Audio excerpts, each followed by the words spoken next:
Irmãos, eu quero só lembrar que nós estamos baseando as nossas aulas aqui do templo, lembrando, né, apenas que essas aulas são baseadas naquilo que nós vemos nos nossos símbolos de fé, ou seja, na Confissão de Fé de Westminster e no Catecismo Maior e Breve, que são aquelas inúmeras perguntas, né?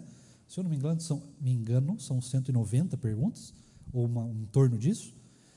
E essas perguntas são bastante sugestivas de como nós pensamos a fé, como nós pensamos e interpretamos a palavra de Deus à luz da teologia reformada, não é? E é isso que nós vamos ver hoje, especificamente a respeito de criação. Então, nós estamos vendo hoje, para aqueles que eventualmente tiverem aí o catecismo, quiserem dar uma olhada depois, alguma coisa assim, nós estamos vendo da pergunta de número 13 até a pergunta de número 18. Né? Então, são essas perguntas que cabem às aulas, à aula de hoje. É claro que, eventualmente, não tem a menor possibilidade de eu terminar essa aula hoje. E, a partir da semana que vem, nós vamos entrar num pequeno recesso da escola bíblica, né? Que são os dois próximos domingos que o pastor Lucas falou, e os domingos a respeito de janeiro, né? Até pelo menos uma parte de janeiro, ali, geralmente até o dia 20 e pouquinho ali, terceiro, quarto domingo, que nós então retomamos os temas da escola bíblica, e eu acredito que as aulas, a partir de semana que vem, que é culto, né? Não será aula, mas a partir de semana que vem nós estaremos todos juntos aqui, salve, acho que a classe das crianças, tá bom? Vamos dar início então, irmãos. Eu queria dar o título da aula de hoje e das próximas, né? Que é um tema já recorrente, um título recorrente de lições quando a gente fala a respeito de criação, que é Como Tudo Começou, né? Como Tudo Começou, acho que é um título bom, abrevia tudo que a gente vai ver nessas aulas, e eu queria te convidar, então, para abrir a sua Bíblia lá em Gênesis, texto que fala a respeito da criação, Gênesis, capítulo de número 1, Jesus amado.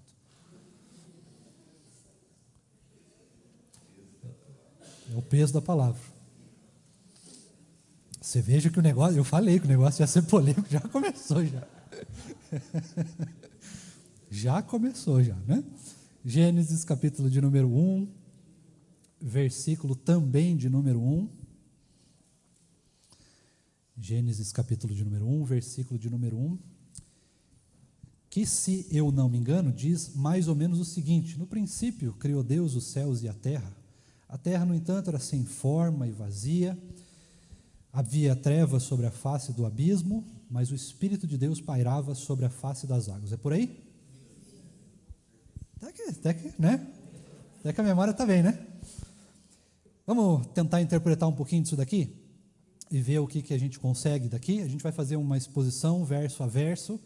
Eu não vou tentar trazer assim todas as minúcias, não é exatamente esse o propósito. A gente vai trazer aqui uma pequena parte, uma abreviação do todo. Se a gente fosse trabalhar esse texto verso a verso, com todas as interpretações e tudo mais, nós levaríamos mais ou menos umas 18 horas.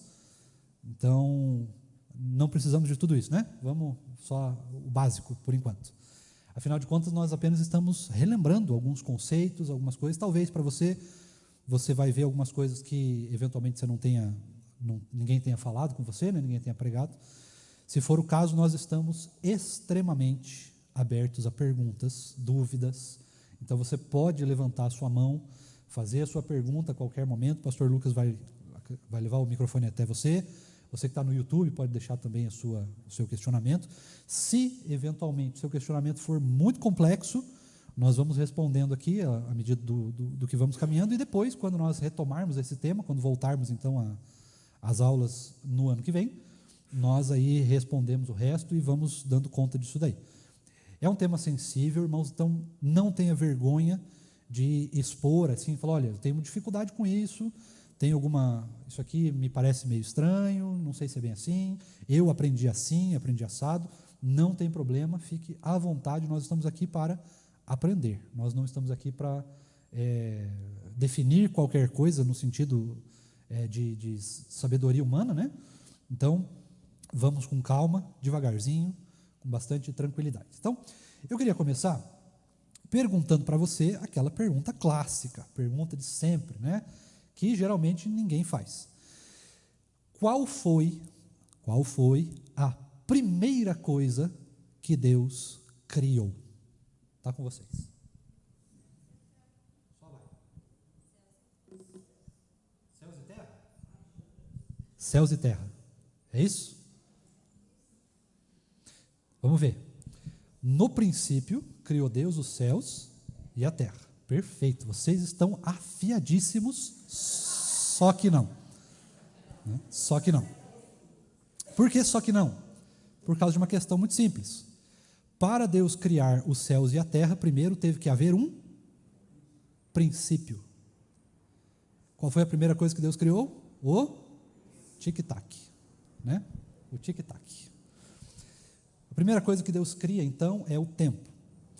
Porém, entretanto, todavia, ademais, e vários outros advérbios de alguma coisa que eu não me esqueci a palavra agora, mas quando nós olhamos para o texto em hebraico antigo, nós vamos reparar que a tradução, ela vai nos dizer o seguinte, ela foge dessa abreviação que diz o texto, né? No princípio criou Deus os céus e a terra, e ela vai dizer mais ou menos o seguinte: quando nada havia, ou seja, quando não existia nada, ou do nada, Deus trouxe todas as coisas à existência.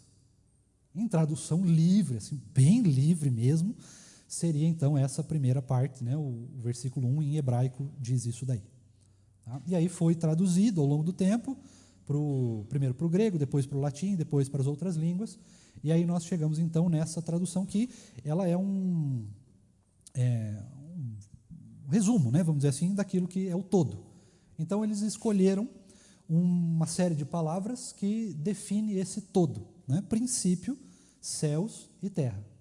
Se nós trazermos para uma linguagem mais científica, para que haja qualquer tipo de realidade no universo, para que o universo exista, para que as leis da física existam, nós precisamos de 3 elementos. Você lembra qual que é da escola? Tempo, então princípio, céus, espaço e terra, matéria. Se a gente trouxer eventualmente para uma linguagem científica. Não é isso que a palavra se propõe a fazer eventualmente, né? A gente bem sabe disso, mas trazendo para uma linguagem científica, para olhar as leis da física, nós podemos entender e apreciar aí esses três elementos já no primeiro versículo. Deixa eu te dar uma interpretação aqui, um parênteses, tá?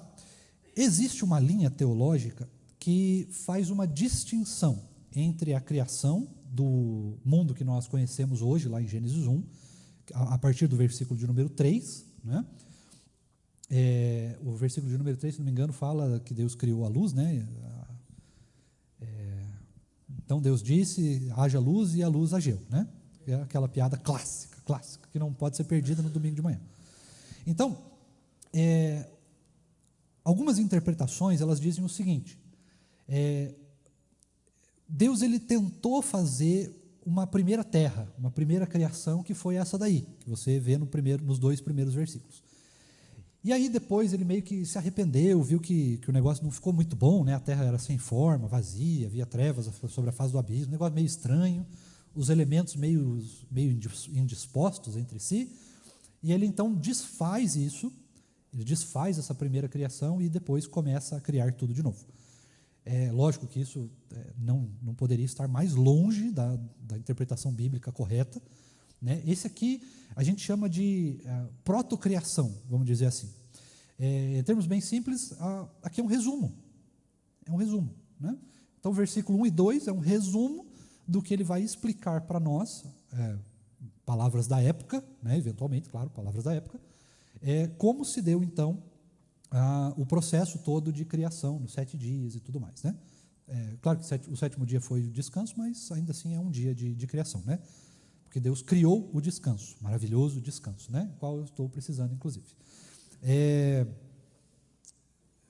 Até me perdi depois dessa, você vê?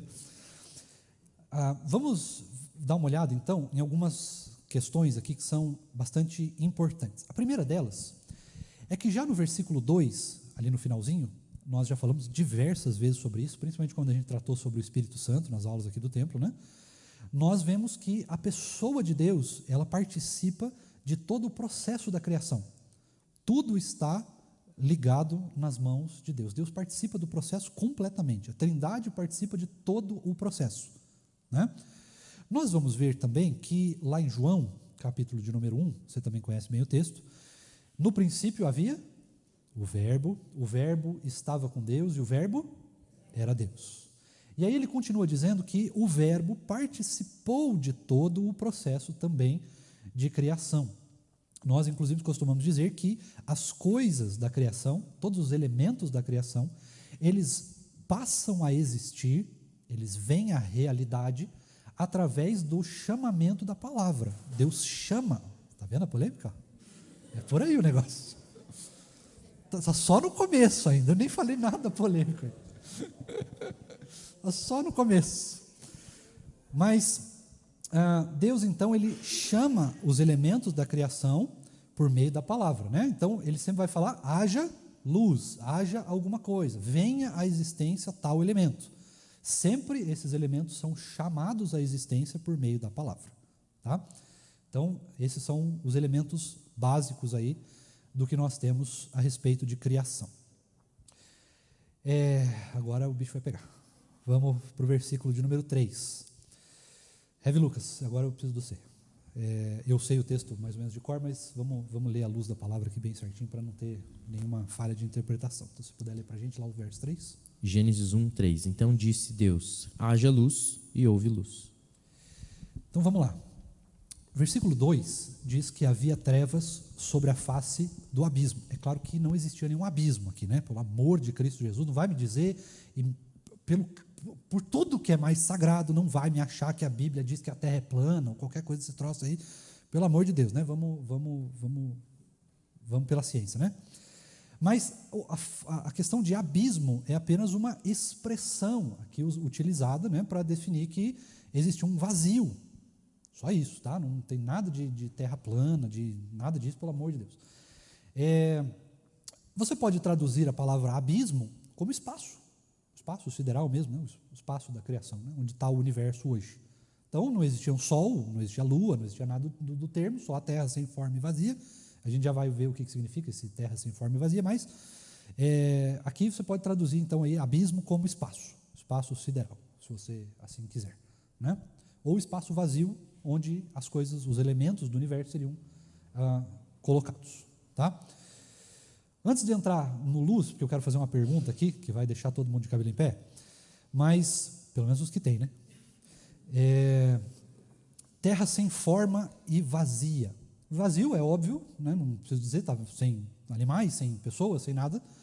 O sem forma, a melhor interpretação científica do criacionismo científico, bíblico e design inteligente e outras coisas que lembram o criacionismo bíblico, pode ser entendido como apenas os elementos, ou seja, naquele princípio, antes de haver a luz, haviam os elementos químicos necessários para a criação das coisas, mas elas não estavam ainda formadas. Se você quiser traduzir aí como o Big Bang, qualquer coisa do gênero, um ajuntamento de coisas, pode, não tem problema nenhum. Não à luz da ciência exatamente, mas você pode traduzir nesse sentido aí, tá? E aí, então, vamos àquele elemento ali, que tem um elemento já, né, criado ali, que é a água. Você reparou que a água está meio distinta ali, né? Heve, posso falar uma coisa que você falou sobre o abismo ali? Acho que é legal lembrar que você comentou isso também. A Bíblia não tem preocupação científica no sentido de que ela não é um livro científico, né? Um livro para você abrir e falar, vamos ver o que a ciência está dizendo aqui. Mas isso não quer dizer que ela não tem verdades científicas no sentido de que Deus cria as coisas com sentido, né? Exato. Então, ela, no momento que ela afirma determinadas coisas, ela vai combinar com aquilo que a ciência vai descobrindo, justamente porque ela é a verdade primária. Uhum. Mas é legal a gente observar a linguagem que Moisés, que é quem escreve o livro, quem é atribuída a autoria de Gênesis, escreve, embora ele fosse um egípcio, fosse um hebreu criado por egípcios, né, com conhecimento grande, foi criado com privilégios e tivesse muito conhecimento de ciências diversas, ele não escreve com essa visão de um astrônomo, um naturalista, um biólogo, enfim, um ambientalista. Ele não está escrevendo com essa perspectiva, né? Então, as palavras, as linguagens, né, os termos que ele vai usar elas nem sempre vão corresponder a algo que é muito óbvio, né? Por exemplo, essa ideia do abismo, né? A face do abismo. Não está falando de uma terra plana com um grande buraco, né? Mas está falando da perspectiva dele, de como ele conseguiu expressar o que é esse espaço, o espaço vazio, que é o espaço onde tem todas as coisas existentes, né? É só para lembrar que daí quando a gente vai lendo, a gente vai calibrando o nosso olhar para não ler como se fosse algo tão óbvio e tão direto e tão... lembra que Moisés não frequentou uma escola como nós tivemos o privilégio de frequentar, né? E a gente ouve de tantas coisas da ciência dentro da escola, não era da mesma forma naquela época. Exato. Vamos para o elemento ali que tem antes do Espírito, né? Aparecer no texto, você vai ver ali que existe um face das águas, né? E aí fica um negócio meio estranho, né? Como é que face das águas tem ali? Que águas são essas? Onde elas estavam? E, além de tudo isso, né, nós vamos ver no versículo de número 4, se não me falha a memória, logo depois da criação da luz, nós vamos ver que Deus faz separação, né, entre as águas acima do firmamento e abaixo do firmamento, né? Então, a água, ao que parece, já era um elemento visivelmente presente. Como que ela estava disposta naquele momento? Eu não faço a menor ideia, não tenho ideia. Os cientistas dizem, ou pelo menos uma tentativa de dizer, era num tipo de vapor ou alguma coisa semelhante a vapor, tá? Gotículas de água, apenas moléculas ali, alguma coisa do gênero que poderia existir. Se nós olharmos, de fato, cientificamente, à luz do que nós temos hoje de conhecimento científico, nós vamos reparar que existe água em todos os lugares do universo. Todos os lugares existe água. Existe água na cauda dos cometas, em asteroides, em forma de gelo, coisa e tal. Tem água em tudo quanto é lugar. A diferença é que a maioria da quantidade de água está muito esparsa no universo e geralmente encontrada aí como espécie de, às vezes, uma molécula só ou alguma coisa muito parecida com isso daí, tá?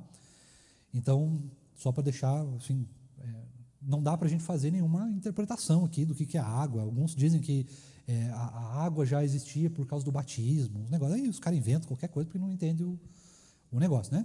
E daí você tenta inventar coisas. Se você não sabe, o termo sabedoria, né? Vamos aprender sabedoria. Se você não sabe o que dizer, é melhor não dizer nada, né? Para não dizer besteira.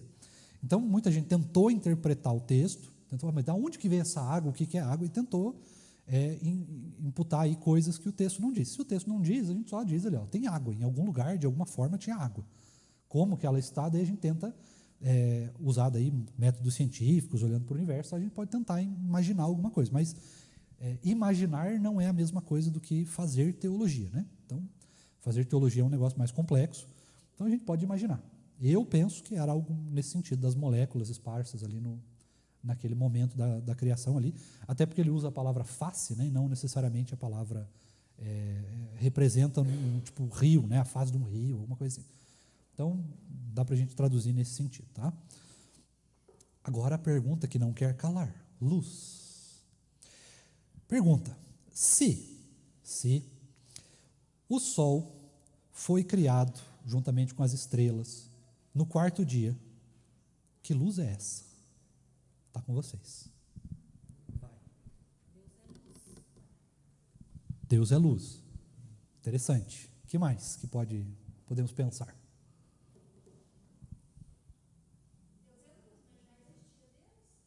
Pois é. Daí a luz não foi criada, né?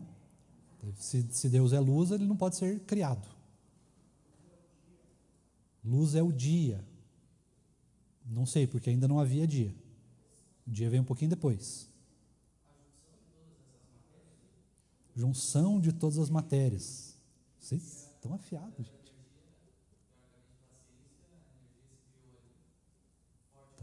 Está no caminho certo, está no caminho certo. A gente, na verdade, precisa responder, à luz da ciência, o que é luz. O que é luz? Fótons, né? Energia. Se a gente olhar para o universo, eu não sei se você já teve oportunidade de fazer isso, se um dia tiver, faça, tá? De comprar uma lente especial que você pode usar, e ela é uma lente que ela não mostra exatamente aquilo que a gente vê. Quando nós olhamos para o espaço, Aquilo que a gente está vendo com os nossos olhos não é exatamente o que o espaço demonstra. Mas quando nós olhamos com uma lente especial, nós conseguimos ver o universo todinho repleto de luzes. Repleto de luzes. Por quê? Porque no espaço, em todo ele, existe um negócio chamado radiação eletromagnética. E a gente pode ver isso com um óculos especial, espectros de luz e tal, coisas do gênero. Então, se você olhar para o espaço usando mecanismos, você vai perceber que existe luz, que não vem apenas do Sol, das estrelas, dos astros em si, né? Mas que existe luz em todo lugar, que é a radiação. A radiação emite várias frequências de cores diversas, né, que nós chamamos de luz. Então, nada mais é do que essa luz aí que Deus criou, ou a gente pode, pelo menos, interpretar assim. Qualquer outra interpretação, como se a gente pudesse dizer, né, é a luz de Deus, por exemplo, ou algo do gênero, ela fica sujeita a esse problema de que daí, se a gente falar isso, nós estamos dizendo que Deus se autocriou, né? Então, esse seria o problema hermenêutico aí, e como a gente não pode falar isso, né, a gente não pode dizer que Deus se criou, porque ele não se criou, né? Ele criou todas as coisas antes, então ele já existia antes da própria criação do universo, né? Deus é eterno, ou seja, ele não tem frequência de tempo, o tempo não incide sobre a pessoa de Deus, então ele não pode ser criado, né?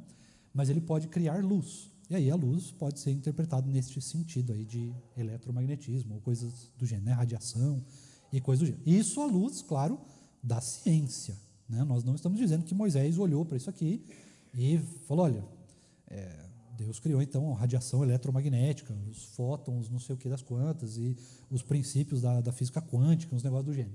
Simplesmente ele criou luz. O que vem a ser, né, o que Moisés realmente viu nesse sentido, aí são coisas que a gente tem que perguntar para ele quando a gente chega lá, né? Por que isso não foi mais claro, irmão? Né? Podia ter sido um pouquinho mais claro, né? Mas não precisa chegar nesse ponto da... Oi, diga. Claro.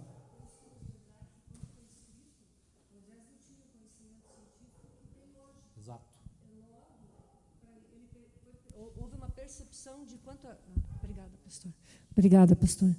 Quando Moisés escreveu o livro de Gênesis, o conhecimento científico, evidentemente, não era o conhecimento científico que nós temos hoje. Mas eles deviam perceber, e o próprio Espírito ensinava isso, que a luz era importante, porque nós encontramos a luz como a raiz ou a fonte de todos os processos químicos para a existência da vida na Terra. E então, quando ele dá essa importância à luz, eu penso, esquecendo o aspecto científico, que é belíssimo também, e eu adoro tentar procurar a explicação científica escondida aqui no texto bíblico, eu cometo esse pecado, vamos dizer assim, a gente tem que entender que era o que ele tinha na época, né? Então, a luz é importante, dela nascem as plantas, eles não sabiam explicar como, mas entendia que, e eu acho que é por isso que o texto dá essa importância à luz, que, por sinal, é belíssimo, né? Se você pensar que a luz, os fótons são produzidos nas estrelas, em função de processos químicos e pressão altíssima e tal, e você considerar que uma estrela é formada basicamente por moléculas de hidrogênio, que é a molécula mais abundante, você percebe que tudo vem daí mesmo, né? Está lá a tabela periódica, me diz aqui o Emanuel agora há pouco, né? O número, lembrando. Então, é belíssimo isso, porque a beleza do texto é exatamente essa. Foi escrito numa época em que não se tinha o conhecimento científico que tem hoje, e o nosso conhecimento científico, nós sabemos, ele não é perene, ele pode ser mudado, são conceitos, são teorias que alguns são provados, outros não, né? E é exatamente essa a beleza do texto. Mas a importância da luz, a meu ver, é essa, de que eles já percebiam que tudo vinha dali. Ok? Obrigada. Sensacional, muito bom. É isso que nós temos exatamente que fazer. Não necessariamente, irmãos, olhar para esses aspectos científicos, de tentar dar a interpretação, né, do que exatamente é, mas de olhar o grau de importância. Veja que a primeira coisa que o texto fala é a criação da luz. Então, é um grau de importância que nós temos aqui.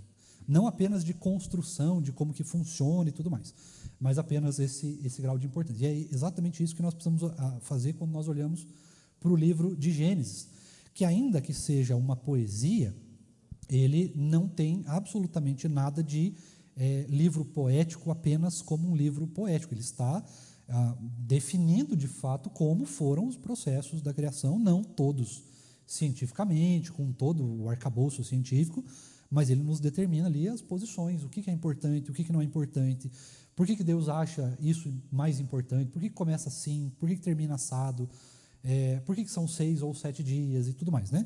Então, olhar para esse grau de importância de como Deus faz e a necessidade e a forma como Ele usa é muito mais interessante do que olhar e tentar achar as minúcias científicas do texto e tudo mais, tá? Mas vamos caminhar. Então, a luz, acho que fechou aqui, está tranquilo. Não creio que tenha muito mais dúvidas nesse sentido. Mas luz, então, a primeira parte da criação, ou pelo menos dessa explicação mais pormenorizada da criação, tá? Então, são em partes, nós vamos vendo aqui as coisas agora, e aí o pastor Lucas lê para nós o versículo de número 4, por favor.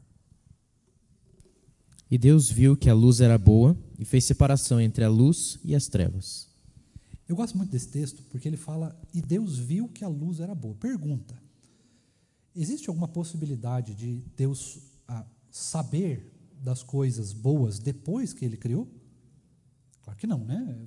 Aqui é só uma expressão para demonstrar para nós que aquilo que Ele fez é útil, é bom, é perfeito, é agradável, é algo que vale a pena, é algo que foi feito com um grau de importância, foi feito com cuidado, né? Então, é nesse sentido que Deus fala que é bom. Ele não foi pego de surpresa, olha o que eu fiz aqui, coisa maravilhosa, né? Deus faz as coisas meio aleatórias, não é isso, por favor, né?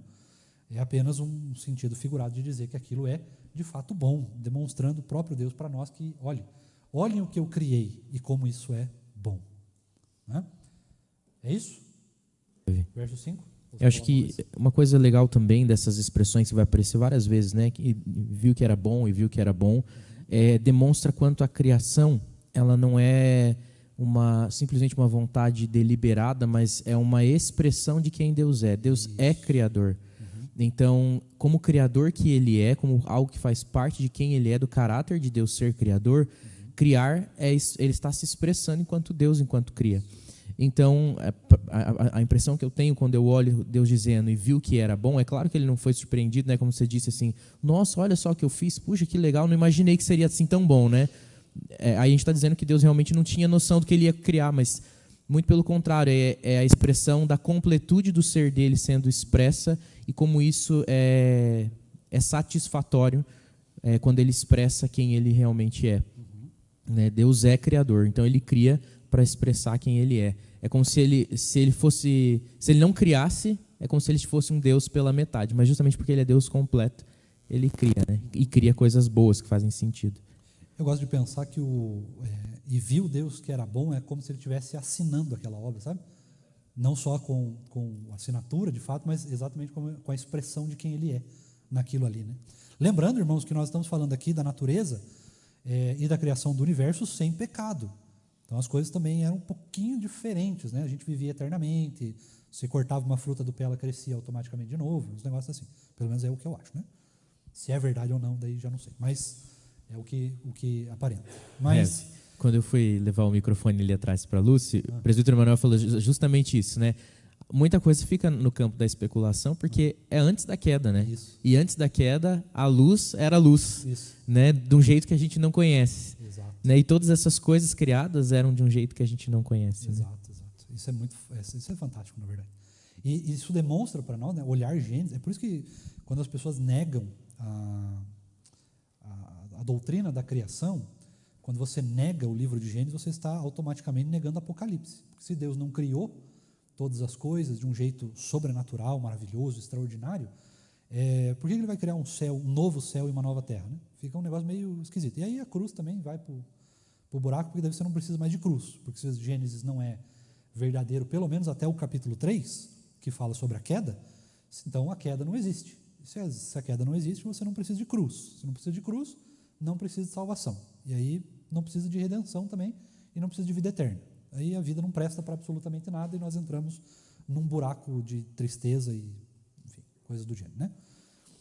Rev, você lê para a gente. Aliás, que horas são? Ih, dá tempo ainda. Vamos até 11h30 hoje. Lê para a gente, por favor, o versículo de número 5. Deus chamou a luz dia e chamou as trevas noite. Houve tarde e manhã o primeiro dia. Então aqui veja que podemos dizer, entre algumas aspas, que agora a coisa começa a tomar um grau de organização. Veja que até aqui não tinha uma organização de como que funciona, não tinha dia, não tinha manhã, um negócio meio aleatório, estava rolando, né? O tempo estava rolando e ponto final. Agora, nós começamos a ver que Deus começa a imprimir no universo um dos aspectos fundamentais do seu ser, como o pastor Lucas já falou, que é organização. Deus não é bagunça. Deus não é bagunça. Né? Você já viu aqueles designers e coisa e tal, que daí você olha para a pessoa, a vida da pessoa é uma bagunça? Daí não, é que eu sou um artista. Segundo a palavra, não é bem verdade isso daí não. Né? Porque Deus é um artista, aliás, é o Senhor dos artistas, e Ele é muito organizado. Muito organizado. Nós precisamos o tempo todo de organização na nossa vida. Não é para ser chato também, daí você já está entrando no toque, uns negócios meio assim. Mas organização, rotina, essas coisas é importante, pelo menos o mínimo disso, né, é bastante importante para nós, porque isso também é uma forma de expressar louvor e adoração a Deus. Se Deus é organizado, nós também temos que ter um mínimo de organização, e isso também é uma expressão do caráter de Deus em nós. Pronto, falei, né? Qualquer coisa você me procura durante a semana. Isso aí. Então, dia, tarde, manhã, noite, né, as coisas começam a se organizar aqui. Deus vê que tudo isso era bom, né, a luz era boa, estava tudo organizado. Essa primeira parte está feita, né? E agora nós vamos então para um texto mais complexo que vai falar sobre a separação das águas. Nem é tão complexo assim, na verdade. Heavy. Versículo 6. E Deus disse: haja um firmamento no meio das águas, e separação entre águas e águas. Aqui nós já podemos ver que existe uma certa organização de lugar. Então, a primeira coisa, você tem a disposição dos elementos, você tem, então, uma propagação de organização de tempo, o tempo começa a se organizar e agora o espaço começa a se organizar. Né? As coisas já não estão mais lançadas, não estão mais jogadas, não são mais apenas elementos, mas eles estão começando a se unir em uma ordem específica das coisas. Né? Então, existe um firmamento, existe já separação ali do que seria o espaço de fato, o nosso lugar aqui, terra e tal, né? A atmosfera e tudo mais. E aí nós vemos então que começa a haver uma separação dessas águas. Algumas águas ficam lá para cima, nas caudas dos cometas, gelo, coisa errada do Gino, Plutão, as coisas erradas, enfim. As próprias moléculas de água e coisas do gênero, né, começam a se propagar aí por aí e se organizar em alguns outros elementos, provavelmente. E aí nós temos então as águas que ficam, ou que serão destinadas para este planeta, né, que ficam nessa atmosfera aqui, que são fundamentais aí para o surgimento da vida e para a manutenção da vida. Para o surgimento nem tanto, mas para a manutenção com certeza. E veja que aquilo que a Luz falou, né, e nós também falamos a respeito da luz. A luz ela é essencial para os processos químicos. Então veja que as coisas começam a se organizar a partir de Deus ter criado também a luz e Ele sempre chamando as coisas à existência. Né? Não é um negócio assim que Ele vai pintando com a mão, os negócios, chamando pela palavra. Quando Deus chama as coisas passam a existir. É um negócio muito interessante, inclusive. Próximo, Rev. Rev, se me permitir, essa separação de águas e águas, né? E ele coloca um firmamento no meio. O firmamento é literalmente o céu. E talvez seja justamente essa ideia da criação de uma atmosfera, né? Com as suas camadas e com tudo aquilo que tem, como você disse, para a manutenção da vida. Então, para que a vida que fosse criada ali no planeta, que estava para ser criada ali no planeta, pudesse continuar existindo, era necessário uma atmosfera com todas as condições para a manutenção dessa vida, né? Então, o céu entre a água aqui ele vai dizer as águas de cima, a água de baixo no próximo, né?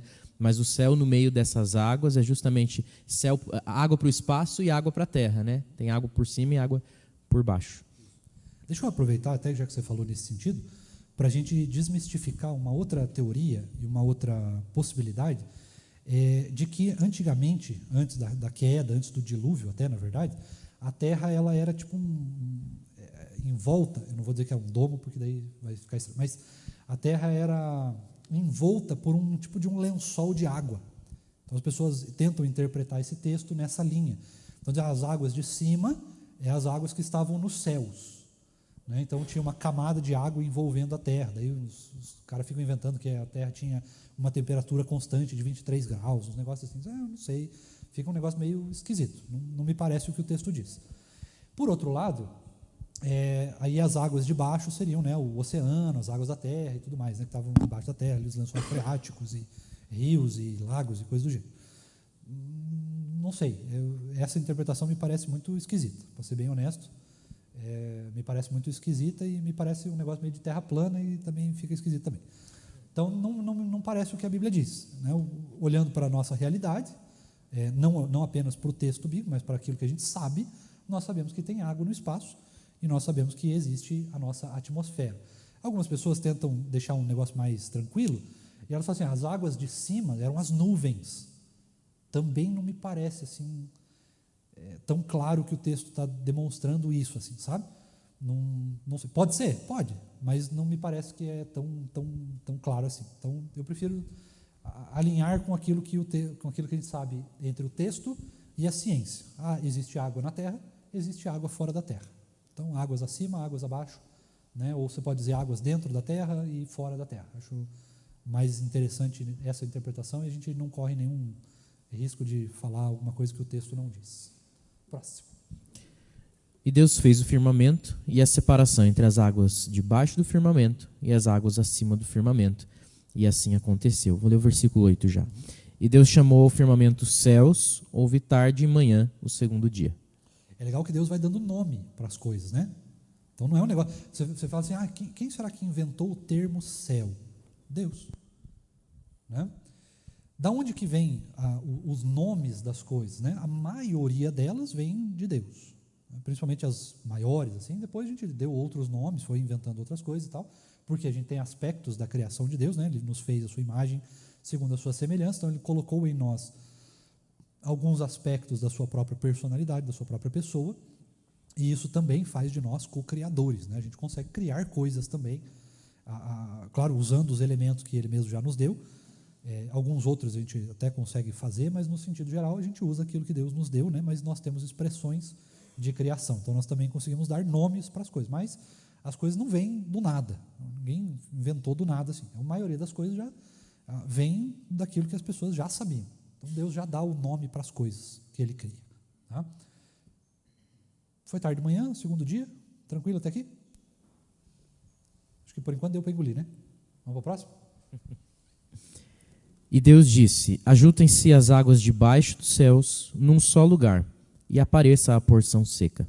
E assim aconteceu. Aqui é um problema. Ajuntem-se as águas num só lugar. Alguns cientistas cristãos, eles vão tentar interpretar isso aqui. Eu não sei daí se de fato é um conseguir. À luz do texto, se a gente olhar pelo aspecto científico, de fato, parece muito propício à realidade que nós enxergamos na ciência e na palavra. Em resumo, o que a palavra pode ser interpretada de outra maneira? Pode.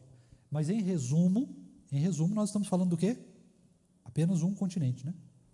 Você lembra lá o que a gente aprende na escola? Que antigamente, não sei quantos milhões de anos atrás, você tinha um continente que chamava Pangeia, e blá, blá, blá, e não sei o que e tal. Depois esse continente se divide em vários outros e tal.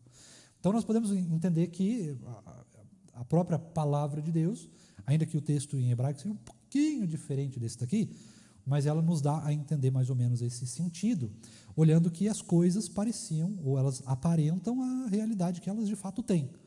Então, se a ciência olha para a Terra e percebe que, eventualmente, um dia, essa Terra pode ter sido toda uma só, né, os continentes podem ter sido um só, a própria palavra aparenta também um sentido de realidade nisso aí, né? E a separação dos continentes também, nós vamos ver mais para frente e tal, mas aparentemente as coisas são demonstradas aí na realidade também. A única diferença que pode haver entre essas duas coisas, a gente vê depois lá na Arca de Noé, mas no sentido literal, já para dar um spoiler aqui, né? A única diferença aqui é a questão de tempo mesmo.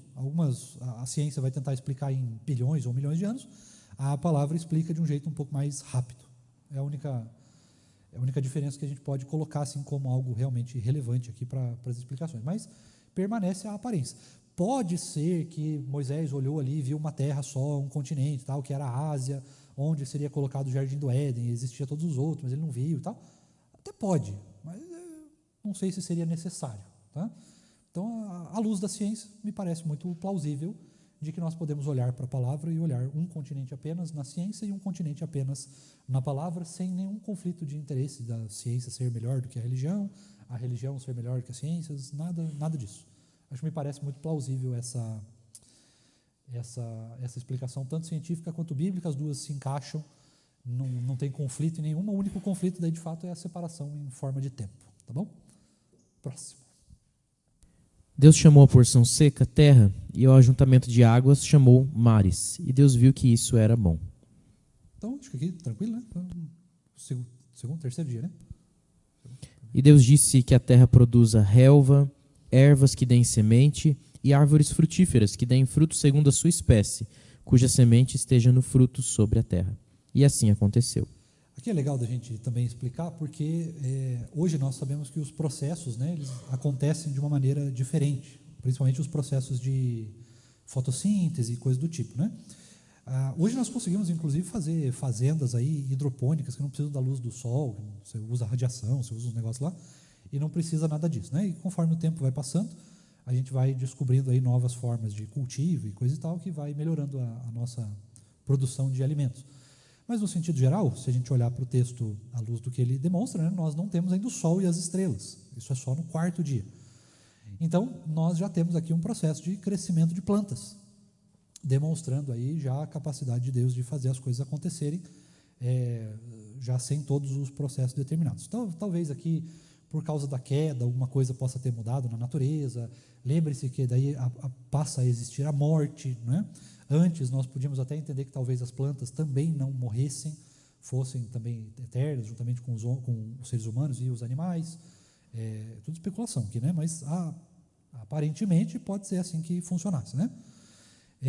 O processo já de manutenção da vida que já acontece, nós temos água, nós temos terra, nós temos atmosfera, nós temos as radiações necessárias para que as coisas aconteçam. E acho que aqui não tem muitas explicações, não sei você, Heavy, não sei se a biologia te dá mais alguma possibilidade de interpretação aqui, de complemento. Não, acho que é só interessante destacar, tudo bem que é conhecimento aqui empírico, né? Ele consegue olhar e constatar isso, mas ele fala da estrutura mesmo, né?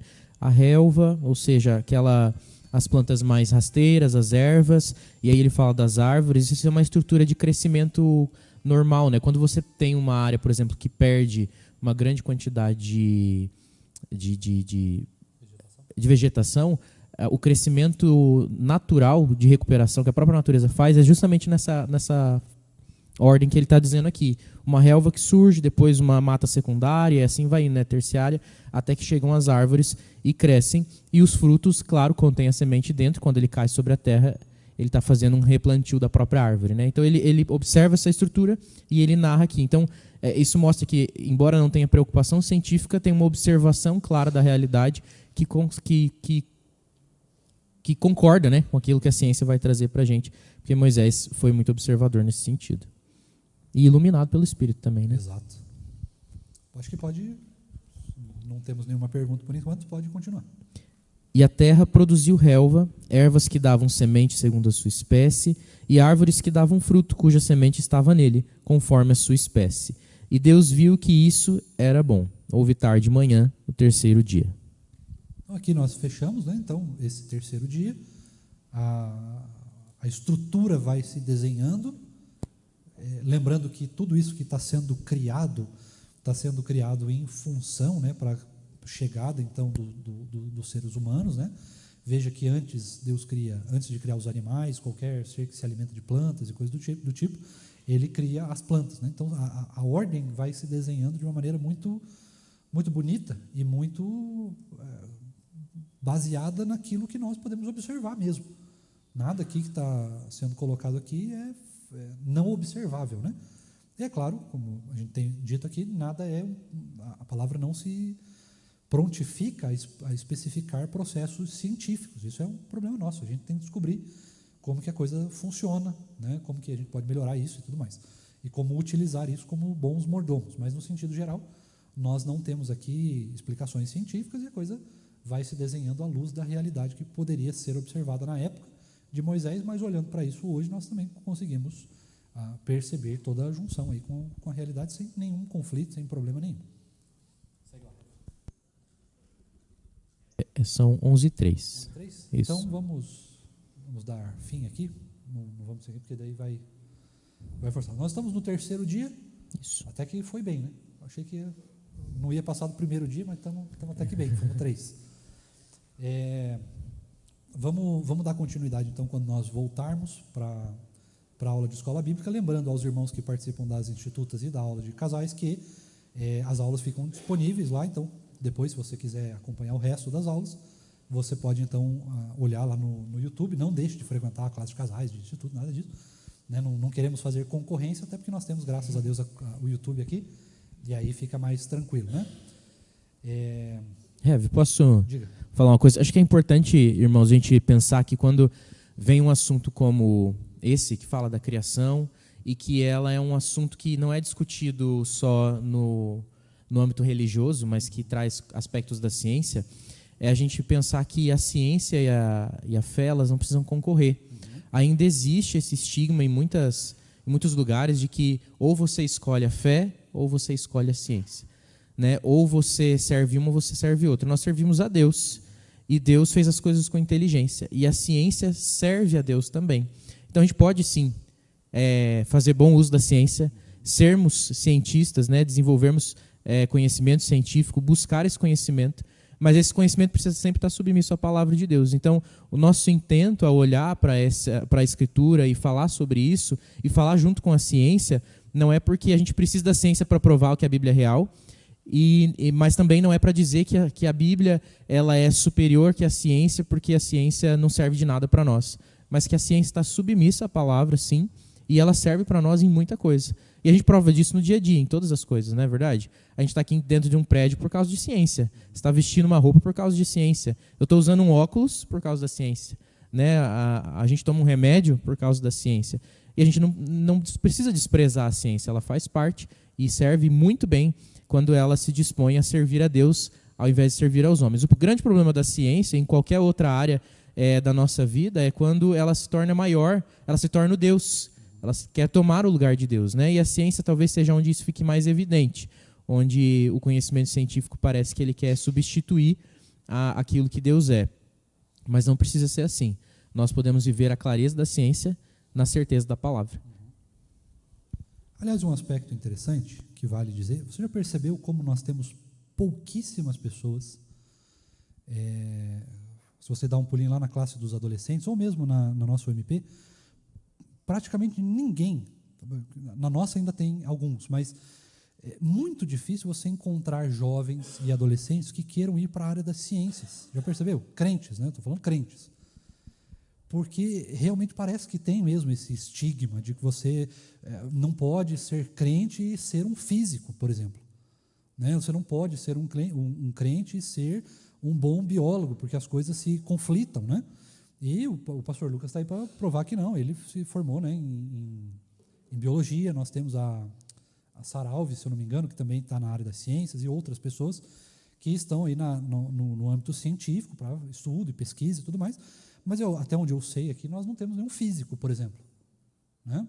Seria muito, imagina que bacana ter um físico no nosso meio, né, um químico, alguém que pudesse olhar para esses processos também, né, e também pesquisar isso lá, né, como que a palavra incide na ciência, como que a ciência incide na palavra, como que as duas se completam, se conversam e não se afastam, né? Mas nós temos, de fato, poucos cientistas. Nós temos pessoas sempre querendo, do nosso meio, né, querendo ser advogados e coisa e tal. E eu acho muito mais difícil você ser advogado, presbíteros nossos estão aí, né, para dizer isso aí. Eu acho muito mais difícil você ser advogado e ser crente do que você ser físico e ser crente, né? O advogado ele lida muito mais com questões aí de ética, de moral e tal, que são muito mais complexas de se lidar, à luz de cumprir a palavra de Deus, né?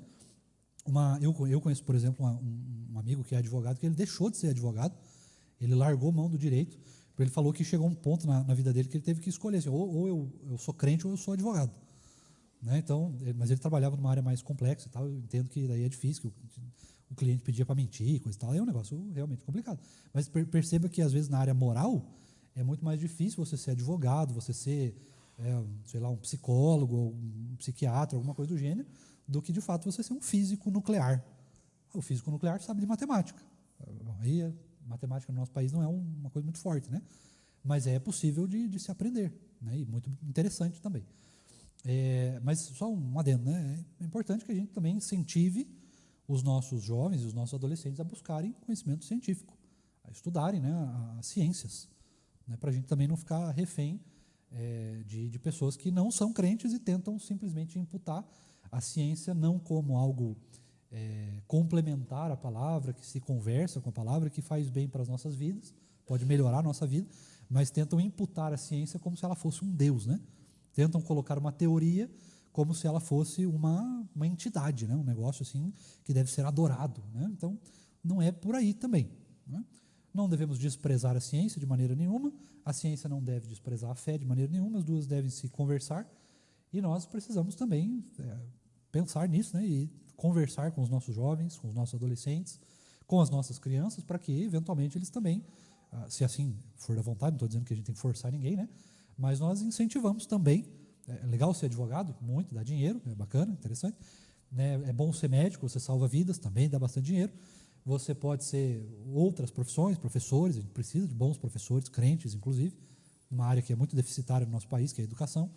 Nós precisamos de bons profissionais em várias áreas, mas nós não podemos nos esquecer que nós também precisamos de bons profissionais nas áreas da ciência. Tá bom? Fechamos? Senhor Reverendo Lucas, o senhor pode orar por nós?